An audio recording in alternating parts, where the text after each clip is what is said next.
Vegas. KOAT has talked with Undersheriff Larry Corn several times about the work he did aiding fires in New Mexico. Action 7 News reporter John Cardinelli joins us now with that story. John.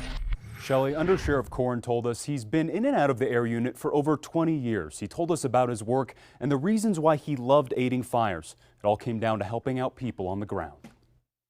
I've been in and out of the air unit for over 20 years. Undersheriff Larry Corn loved his job, especially the portion he got to spend in the air.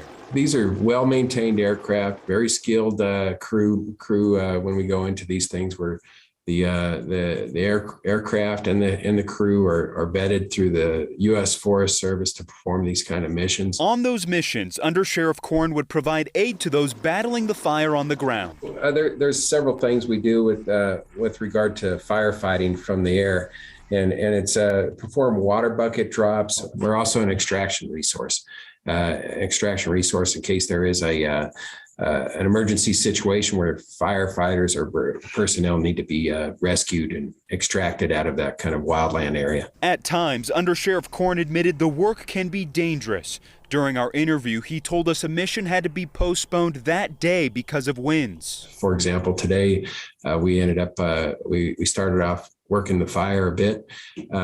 Winds started to pick up. And so we changed the mission a little bit and just went into and did a fire mapping, did some fire mapping for the fire. And then we ended up leaving because we expected these high winds. But the dangers of being in the air to Undersheriff Corn were worth it. What I'm fearful of is, and this is part of the reason why I do this, is I'm fearful for that the guys on the ground, men and women on the ground who are fighting these fires, I want to make sure that they're safe. And part of doing that from the helicopter is to provide that overall situational awareness.